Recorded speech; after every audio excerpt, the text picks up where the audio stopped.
مولا متقیان اگر کہیں پر خدا کے حوالے سے کوئی بات آ جائے، حکم خدا کی کہیں پر بھی پامالی ہو رہی ہو، وہاں نہ کوئی رشتہ داری دیکھتے تھے، نہ کوئی عہدہ دیکھتے تھے، نہ کوئی اپنا صحابی دیکھتے تھے۔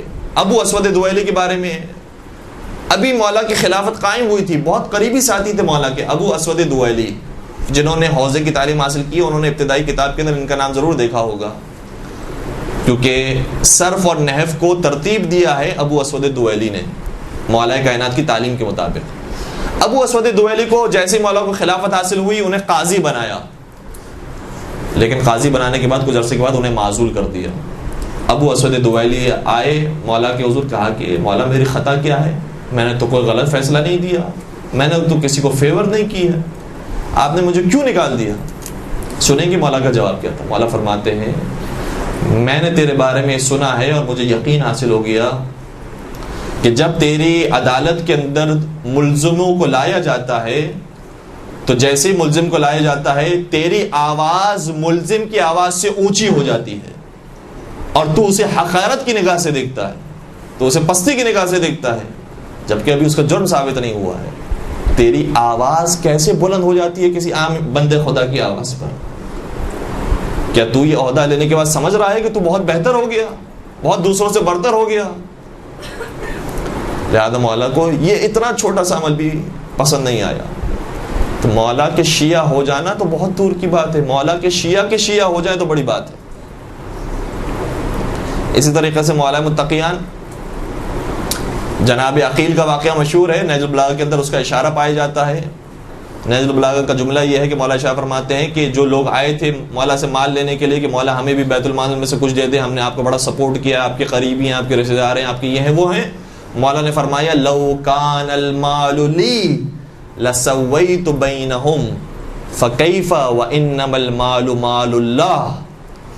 یہ مال جو تم مجھ سے مانگنے کے لیے آئے ہو، اگر یہ بیت المال کا مال نہ ہوتا بلکہ میرا مال ہوتا تب بھی میں تم میں برابر سے تقسیم کرتا، جبکہ حالت تو یہ ہے کہ یہ مال میرا مال نہیں ہے، یہ اللہ کا مال ہے، میں کیسے اس کے اندر کسی پر ظلم کر سکتا ہوں؟ پروردگار کی خاطر ذرہ برابر بھی پیچھے ہٹنے کے لیے تیار نہیں تھے، ہر کام پروردگار کی خاطر۔ وہ واقعہ بڑا مشہور ہے جو فضائل کے باب میں بیان کیا جاتا ہے، اور آپ بھی اسی انداز سے سنیے گا کہ خلیفہ ثانی کے پاس ایک شخص آیا شکایت کرنے کے لیے کہ علی نے مجھے مارا ہے۔ تو خلیفہ ثانی نے کیا جواب دیا؟ کہا لقد ضربت ید اللہ ولقد رأیت عین اللہ۔ جس شخص کی تو شکایت میرے پاس لے کر آیا ہے اس کی آنکھ نہیں، اللہ کی آنکھ ہے، اور جس ہاتھ سے اس نے تجھے مارا ہے وہ اس کا ہاتھ نہیں ہے، وہ اللہ کا ہاتھ ہے۔ اور پھر مولا کے حوالے سے اسی طریقے سے ملتا ہے جملہ نبی اکرم کیا کہ علی خشن فی ذات اللہ، علی خدا کے معاملے میں بہت سخت ہے۔ دوسرے مقام پر ایک دوسری تعبیر ہے، بلکہ دو تین اور تعبیرات ہیں، علی ملموس فی ذات اللہ، علی ممسوس فی ذات اللہ۔ پروردگار کے ذات میں، پروردگار کی توحید کے اندر ڈوبے ہوئے ہیں علی مرتضیٰ،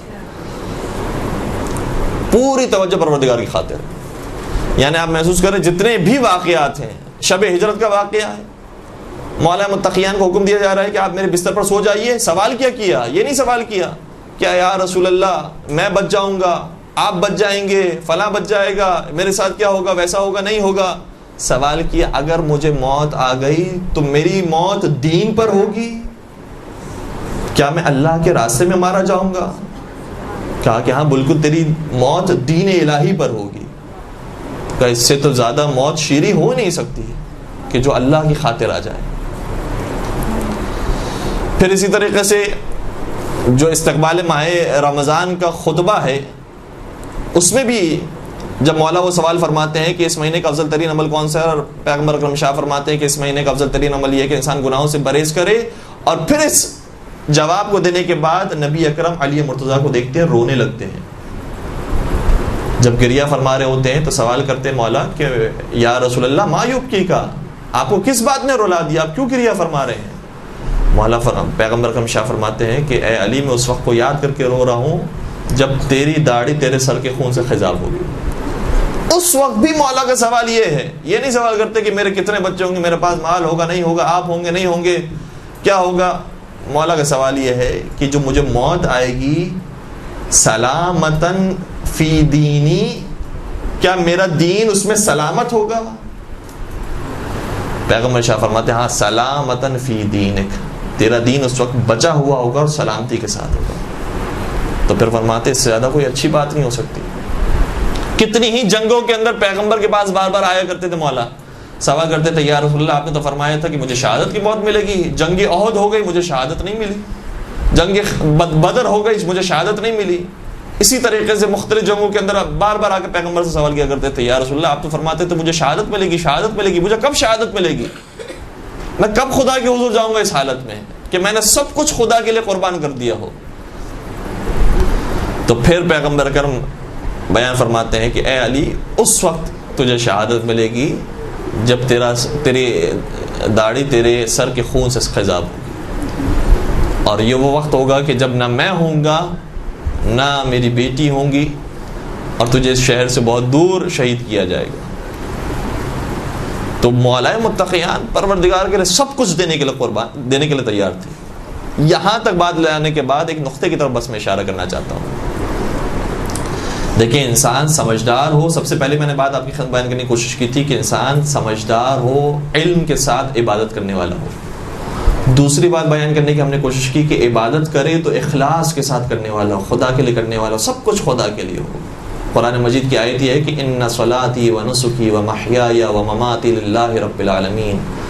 پیغمبر اکرم شاہ فرماتے ہیں میری نمازیں، میری ساری عبادتیں، میرا جینا مرنا سب کچھ اللہ کے لیے ہے، سب اللہ کے لیے، سب چیزیں قربان ہوگی اللہ پر.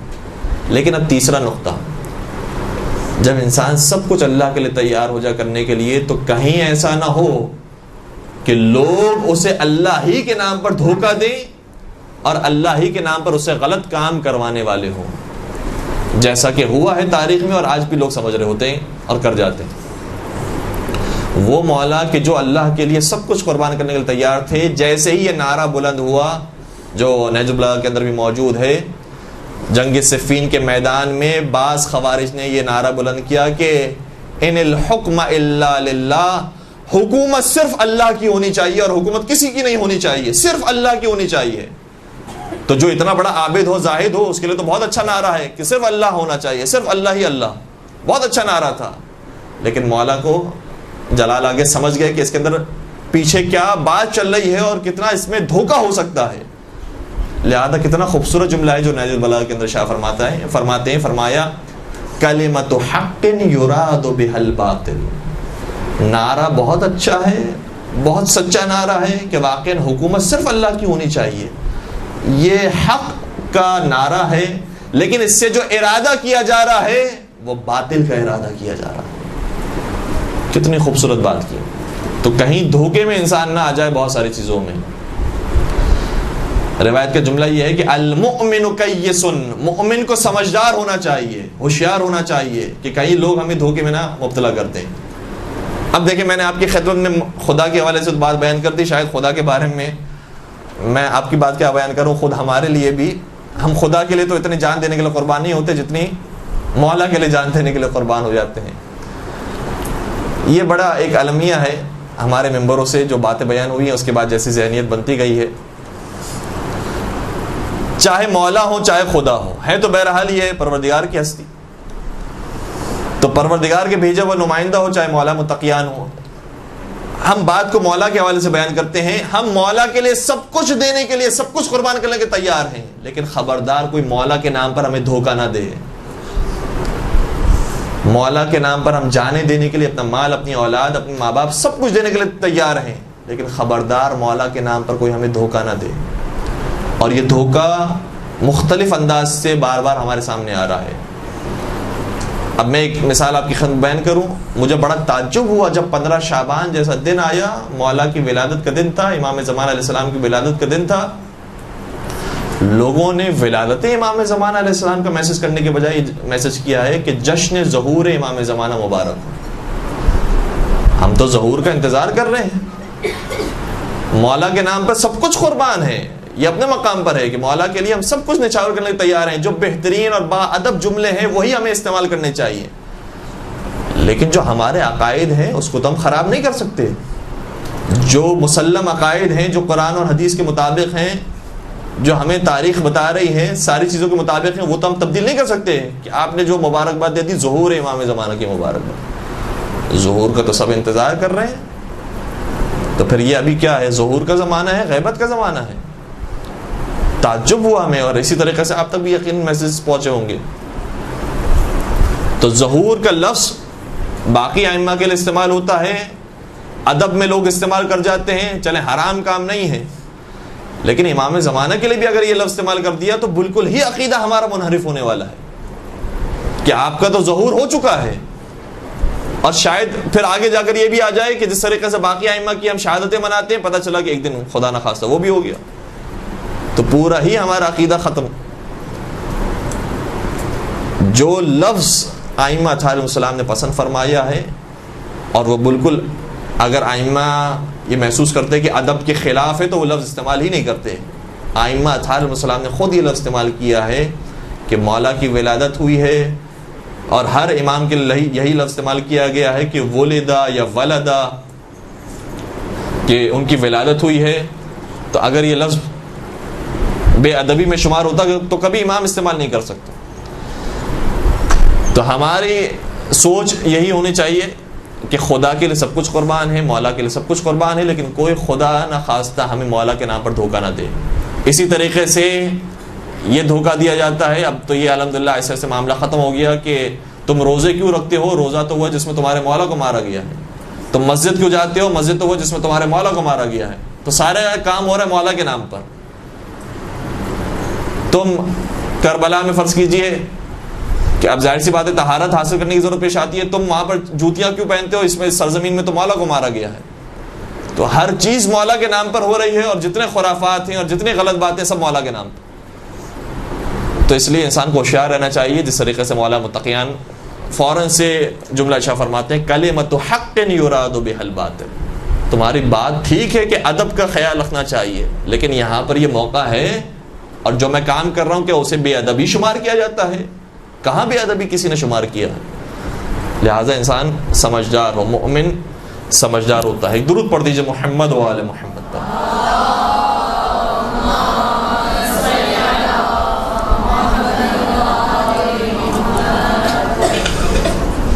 ایک اور چوتھا نقطہ بھی تھا, اب میرے خیال میں شاید خستگی زیادہ ہو گئی ہے, اور مجھے نہیں معلوم کہ آپ کی کیا کیفیت ہے. الحمدللہ بجلی بھی آ رہی ہے.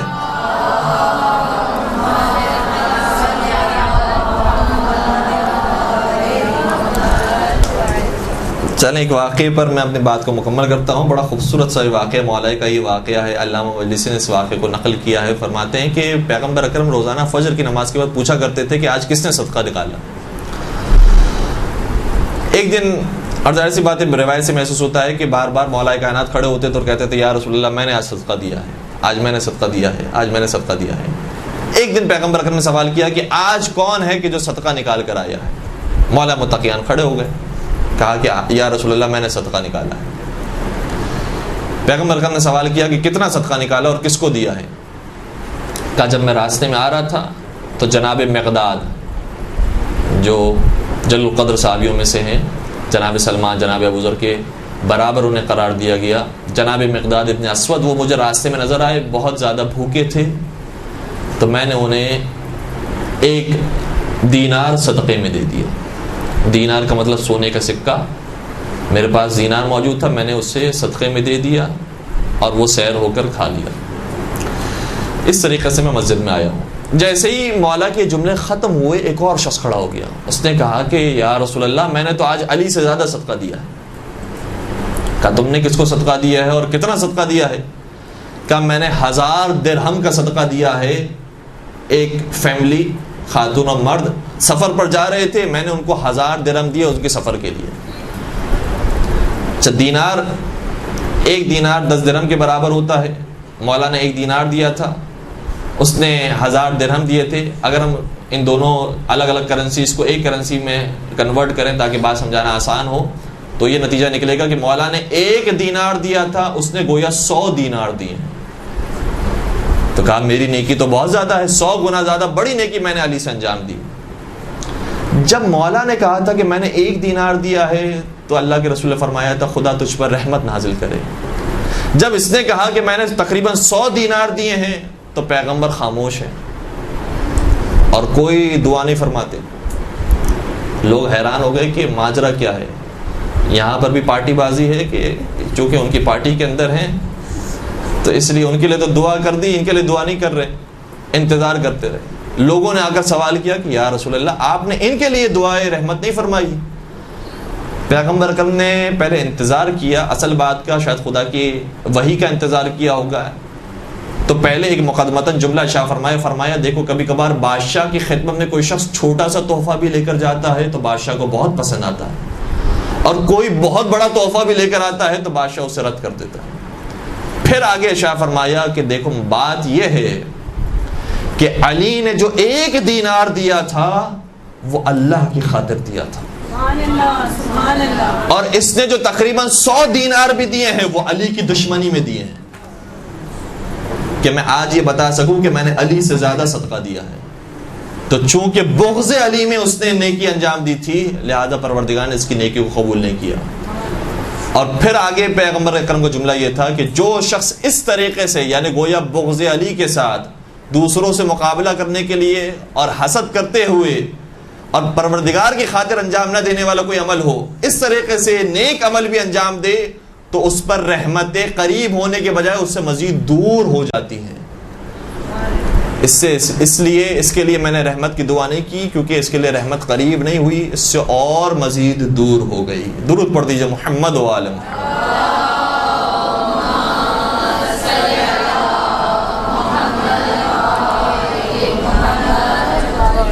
برحمتك يا أرحم الراحمين وصلى الله على محمد وآله الطاهرين.